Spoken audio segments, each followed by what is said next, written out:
सारा प्रयास इस बात का है कि हिंद महासागर क्षेत्र में अपने वर्चस्व को, डोमिनेंस को और अपनी रेलिवेंसी को, संदर्भ को किस प्रकार से बना के रखा जा सके।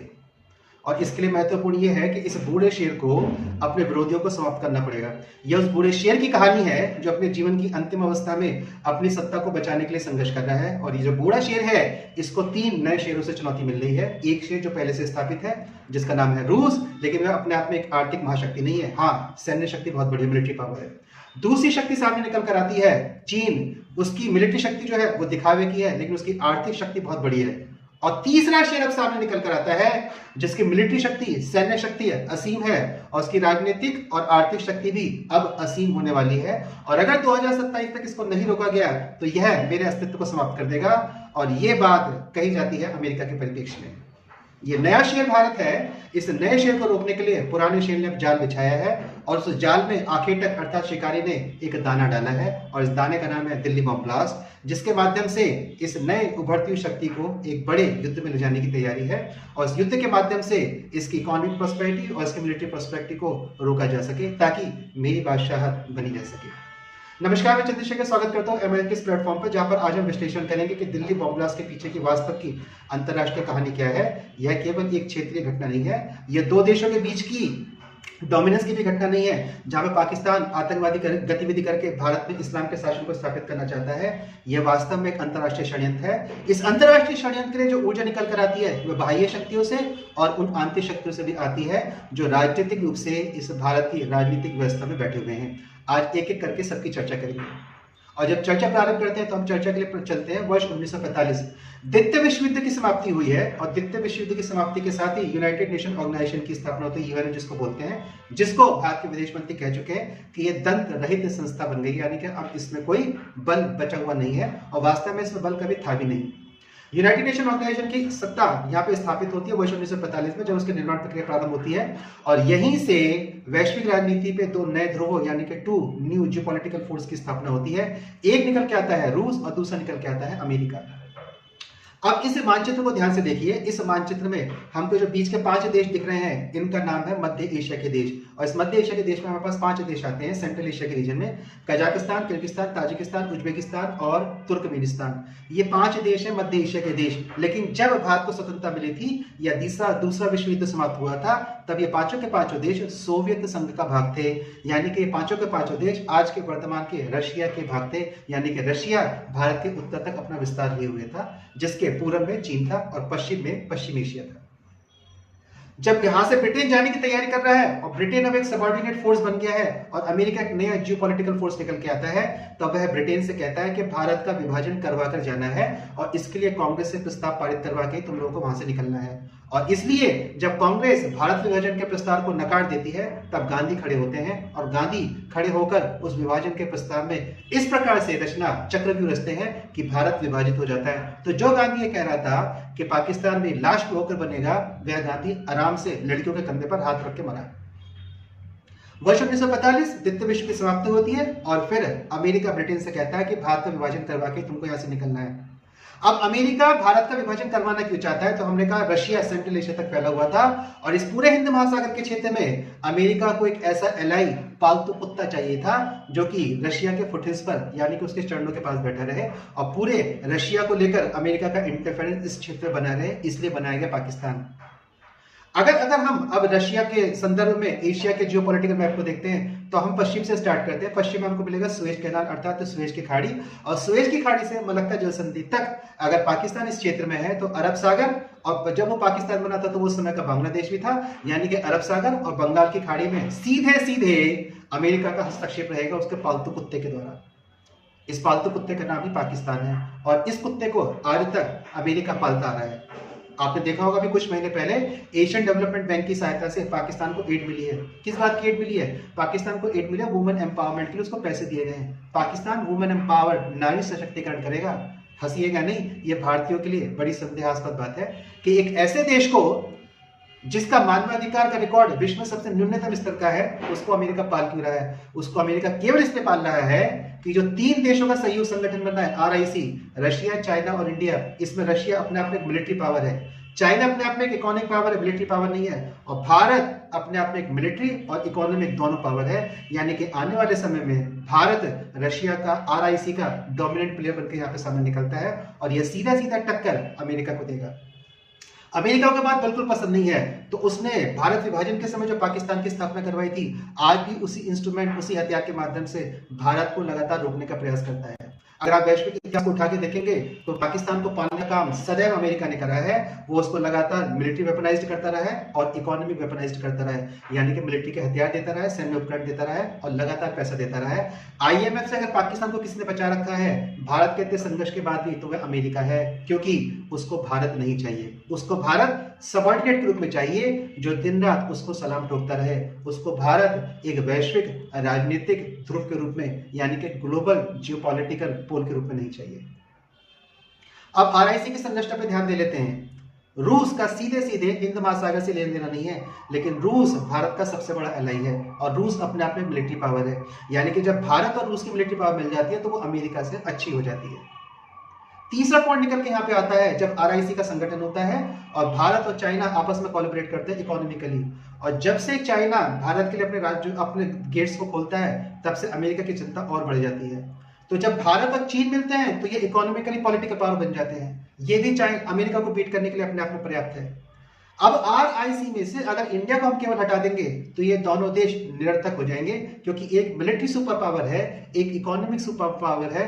दोनों में से कोई भी देश ना तो मिलिट्री, सैन्य और आर्थिक रूप से अपने आप में सुपर पावर है, और ना ही आर्थिक और सैन्य रूप से अपने आप में सुपर पावर है। मैं दोनों को मिला इंटरचेंज शब्द यूज कर रहा हूँ, क्योंकि रशिया मिलिट्री है लेकिन इकोनॉमी नहीं है, और चाइना इकोनॉमी है लेकिन मिलिट्री पावर नहीं है, और इन दोनों का कॉम्बिनेशन में भारत यहाँ पे फिट बैठता है। जैसे कि आज बिहार का चुनाव है, बिहार में पिछले 20 वर्ष नीतीश कुमार है। नीतीश कुमार जहां जाएंगे वही संगठन अपने आप में प्रभावशाली रहता है। तो जब नीतीश कुमार बीजेपी के साथ आते हैं तो एनडीए की सरकार बनती है, जब नीतीश कुमार आरजेडी के साथ जाते हैं तो महागठबंधन की सरकार बनती है। कुछ ऐसा ही है भारत। भारत चाइना के साथ जाता है तो मिलिट्री सुपर पावर बन जाता है अगेंस्ट अमेरिका, और भारत जब रूस के साथ जाता है, भारत जब चाइना के साथ जाता है तो इकोनॉमिक पावर बन जाता है अगेंस्ट अमेरिका। भारत जब रूस के साथ जाता है तो मिलिट्री पावर बन जाता है अगेंस्ट अमेरिका, और भारत जब इन दोनों के साथ मिलता है तो ये तीनों मिलकर एक सुपर पावर बन जाते हैं अगेंस्ट अमेरिका। और ये तीनों मिलकर जो सुपर पावर बन जाते हैं तो स्टेट ऑफ मलक्का से स्वेज कैनाल तक भारत का एक अधिपत्य स्थापित होता है। इस अधिपत्य में अमेरिका को अपने वर्चस्व की और अपने एग्जिस्टेंस की, अपने प्रभुत्व की और अपनी रेलिवेंसी की, अपने संदर्भ का संकट दिखाई देता है। इस संकट को हटाने के लिए यह बहुत आवश्यक है कि भारत को एंगेज करा जाए, और उस एंगेज को करने के लिए यहाँ पे उसने पाकिस्तान को अपने कुत्ते के रूप में पाल के रखा हुआ है। भारत जब जब आगे बढ़ता है, और कोई भी कब आगे क्यों बढ़ेगा, तो आगे बढ़ना किसका काम होता है, ऊर्जा। तो भारत के पास अपनी ऊर्जा है, तो यह ऊर्जा भारत नाम की जब जब आगे बढ़ती है, पाकिस्तान नाम का पानी इस पर धीमे से छिड़क दिया जाता है ताकि इस आग ऊर्जा को नीचे बैठाया जा सके। और एक बार फिर से इस ऊर्जा को प्रयोग में लिया गया है, जहां पे पानी को ऊर्जा के माध्यम से दबाने का प्रयास करा गया है, लेकिन इस बार मंतव्य कुछ और है। इन मंतव्यों को समझने के लिए कुछ डॉट्स को हमको जोड़ना पड़ेगा। उस डॉट्स को आपस में जोड़ते हैं। डॉट्स को आपस में इसलिए जोड़ते हैं कि अमेरिका के प्रेसिडेंट ने कहा कि हम न्यूक्लियर टेस्टिंग कर रहे हैं, और पाकिस्तान भी न्यूक्लियर टेस्ट कर रहा है। पाकिस्तान ने पिछले एक महीने में 19 भूकंप आए हैं सर, 19 भूकंप। ये प्राकृतिक रूप से नहीं है, यानी कि न्यूक्लियर टेस्टिंग चल रही है। पाकिस्तान और बांग्लादेश के बीच में मैत्री संबंध बन गए हैं, और बांग्लादेश की तरफ से भारत को डिस्टर्ब करने के लिए शेख हसीना को वहां से हटाया जा चुका है। मोहम्मद यूनिस दूसरा अमेरिका का पाला हुआ कुत्ता है, और जो उसके इंस्ट्रक्शन के अकॉर्डिंग काम कर रहे हैं। अब आप देखेंगे लगातार आपको सुनने में आ रहा होगा कि पाकिस्तान और बांग्लादेश एक दूसरे के साथ मैत्रिक संबंध स्थापित कर रहे हैं और सैन्य संबंध स्थापित कर रहे हैं। इसके साथ ही नाटो को लीड करता है अमेरिका, नाटो का एक सदस्य है तुर्की, और तुर्की बांग्लादेश के साथ अपने संबंधों को और सैन्य हलचलों को लगातार बढ़ा रहा है। यानी कि इस्लामिक देशों के माध्यम से लीडरशिप अमेरिका की भारत को चारों ओर से घेरने का प्रयास किया जा रहा है, और वहां पर दक्षिण की ओर से उनको एक मिलिट्री बेस मिल जाता है मालदीव। तो कोई आवश्यकता नहीं, वो कोई आश्चर्य की बात नहीं है कि मालदीव किसी भी दिन भारत के अगेंस्ट खड़ा हो सकता है, जब उसको लगेगा कि हाँ अब मैं भारत से टक्कर लेने की स्थिति में आ गया हूं। क्योंकि प्रधानमंत्री बस एक बार गए, कुछ नहीं बोले, एक कुर्सी लक्षद्वीप पे बिछा दी और मालदीव पूरा का पूरा हिल गया। इस त्रिकोण को ध्वस्त करने के लिए भारत को बहुत सोच समझकर काम करना पड़ेगा। दिल्ली का कल का बॉम्ब ब्लास्ट इसी के लिए एक दाना था, जहां पर जिस प्रकार अमेरिका और नाटो शक्तियां यूक्रेन से रशिया में लड़ रही है यूक्रेन के माध्यम से, उसी प्रकार से अगला यूक्रेन पाकिस्तान को बनाने की तैयारी है, और पाकिस्तान के माध्यम से ये सारी की सारी शक्तियां भारत से लड़ेंगी और भारत को लॉन्ग टर्म वॉर में एंगेज करने की साजिश षड्यंत्र ये लोग लगातार कर रहे हैं। सपोज करिए भारत ने पाकिस्तान पे आक्रमण कर दिया, और जब भारत पाकिस्तान पे आक्रमण करेगा तो भारत सोच के चलेगा जैसे हमने ऑपरेशन सिंदूर 1 किया था, उसी प्रकार से हम अपने इस बार के लक्ष्य निर्धारित करेंगे और ऑपरेशन 2 को करेंगे, लेकिन इस बार वो लक्ष्य निर्धारित नहीं हो पाएंगे, क्योंकि तुरंत एक रीइंफोर्समेंट वेपन के माध्यम से पाकिस्तान की तरफ से किया जाएगा, और अब पाकिस्तान भारत पर लगातार मिलिट्री अटैक करेगा, जिसका उत्तर भारत को देना पड़ेगा। इसका एक उदाहरण हमको मिलता है कि रूस में एक ISIS के एजेंट को रूस गवर्नमेंट ने मार के, रूस की इंटेलिजेंस ब्यूरो ने मार के गिराया। वो क्या कर रहा था, वो S-400 की जो टेक्नोलॉजी को चुराने का प्रयास कर रहा था, ताकि भारत के डिफेंस सिस्टम को भेदा जा सके और भारत पर मिसाइल्स और ड्रोन अटैक किए जा सकें। तैयारी बहुत लंबी है। इस तैयारी में, बहुत लंबी तैयारी में, भारत को 3 स्तर पर घेरने की तैयारी है। पहला, पाकिस्तान के स्तर पर, जहां पर पाकिस्तान और अमेरिका एक साथ काम करेंगे। दूसरा स्तर अंतरराष्ट्रीय स्तर पर, जहां पे सारी अंतरराष्ट्रीय शक्तियों में तुर्की, बांग्लादेश सबको लगा के पाकिस्तान की तरफ से भारत को घेरा जाएगा, और बांग्लादेश की तरफ से भी एक ऑपरेशन भारत में चलाया जाएगा। और तीसरा, आंतरिक शक्तियों के माध्यम से, और हम जानते हैं कि नेता प्रतिपक्ष क्यों विदेश जाते हैं, वहां पे किन किन लोगों से मिलते हैं, और भारत में ऐसे कौन से राजनीतिक दल हैं जो मुस्लिम तुष्टिकरण के नाम पर इनको लगातार समर्थन देते रहते हैं।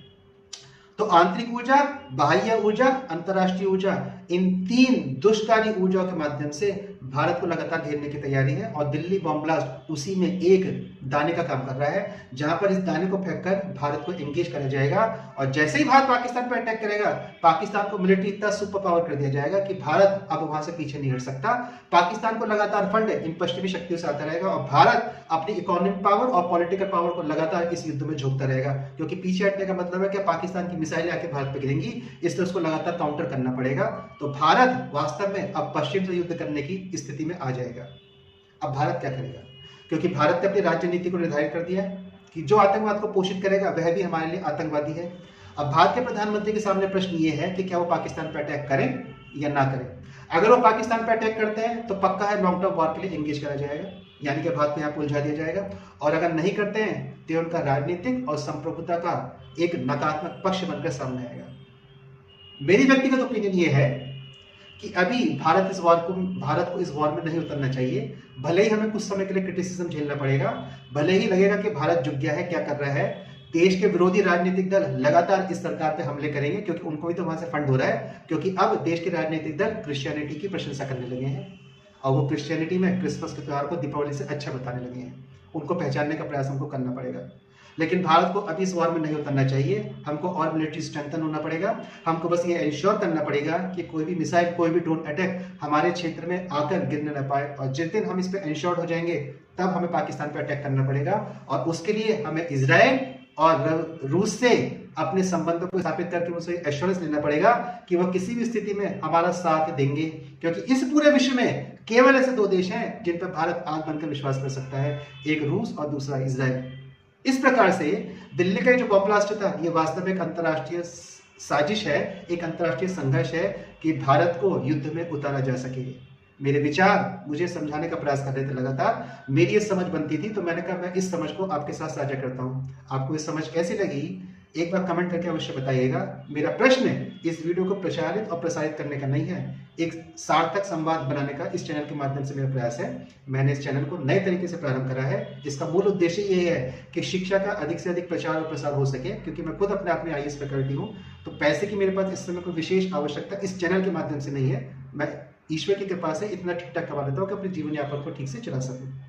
इस चैनल का मूल उद्देश्य है शिक्षा का प्रचार प्रसार करना और भारत की आंतरिक क्षमताओं का चर्चा करना, और ऐसी कौन सी शक्तियां हैं जिनसे भारत को संकट हो सकता है उनके विषय में आप तक सूचनाओं को पहुंचाना।